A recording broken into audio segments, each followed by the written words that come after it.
Terkait kasus bullying atau tindak penindasan yang Video terjadi di bullying atau lingkungan pendidikan perundungan yang dilakukan sekolah, oleh sejumlah remaja SMP putri negeri di Malang, Jawa Timur yang diduga menjadi korban Pada kasus ini dengan memanggil sejumlah pihak, Bullying pihak merupakan sekolah, para ekspresi remaja menyimpang pada anak dalam upaya pencarian jati diri, peran pendidikan di keluarga dan sekolah sangat diperlukan sebagai penyeimbang.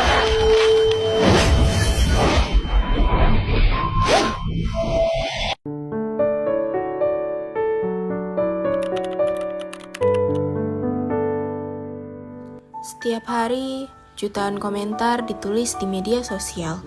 Sebagian membawa dukungan, namun sebagian lainnya justru meninggalkan luka.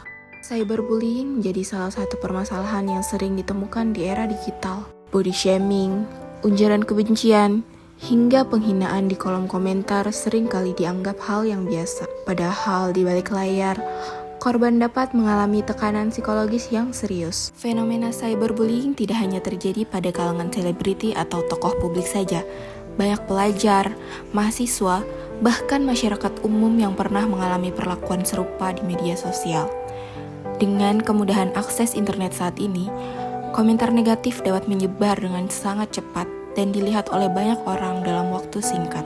Hal inilah yang membuat cyberbullying menjadi salah satu tantangan terbesar dalam kehidupan digital modern sekarang. Korban cyberbullying dapat mengalami stres, kecemasan, kehilangan rasa percaya diri, bahkan menarik diri dari lingkungan sosial. Komentar yang hanya ditulis dalam hitungan detik dapat meninggalkan dampak yang bertahan jauh lebih lama. Dan juga, beberapa korban lebih memilih untuk menutup akun media sosial mereka karena tidak sanggup menghadapi tekanan yang terus-menerus. Ada juga korban yang lebih menjadi pendiam, kehilangan motivasi belajar atau bekerja, dan merasa tidak percaya diri saat berinteraksi dengan orang lain. Oleh karena itu, cyberbullying bukan sekedar masalah komunikasi di internet, melainkan masalah sosial yang dapat mempengaruhi kualitas hidup seseorang.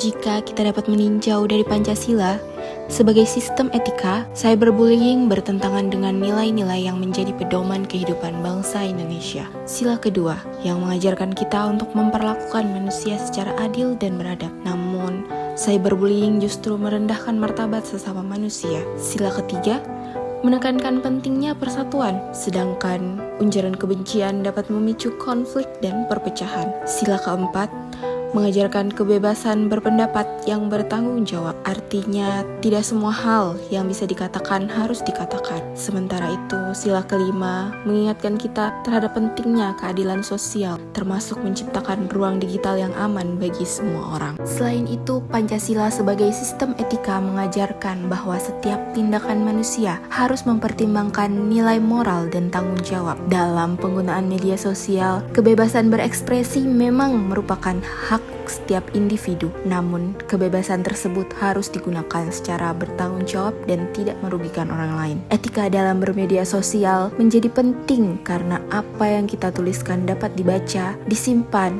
dan disebarkan oleh banyak orang. Oleh karena itu, setiap pengguna media sosial perlu menyadari bahwa jejak digital yang ditinggalkan akan selalu memiliki konsekuensi. Sebagai generasi muda, kita memiliki peran yang penting dalam menciptakan lingkungan digital yang sehat. Kita dapat memulai dengan berpikir sebelum berkomentar, memastikan informasi yang dibagikan itu benar, menghargai adanya perbedaan pendapat, dan dapat menggunakan media sosial untuk menyebarkan hal-hal yang bermanfaat. Media sosial adalah alat yang menentukan dampaknya, bukan teknologinya, melainkan cara kita menggunakannya. Melalui penerapan nilai-nilai Pancasila, kita dapat membangun ruang digital yang lebih sopan, aman, dan manusiawi, karena satu komentar dapat mengubah hari seseorang. Tidak semua luka terlihat oleh mata. Ada luka yang berasal dari kata-kata, komentar, dan unggahan yang kita anggap biasa saja. Oleh karena itu, mari lebih bijak dalam bermedia sosial, sebab kebaikan yang akan kita sebarkan hari ini akan menjadi alasan seseorang untuk tetap tersenyum di esok hari. Sebelum mengetik,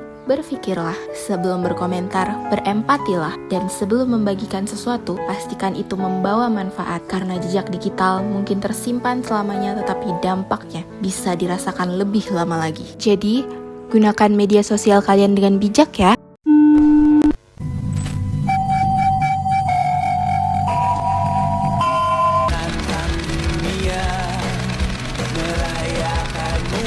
Ini dinobatkan sebagai media sosial yang paling sering digunakan untuk melakukan perundungan atau bullying secara online.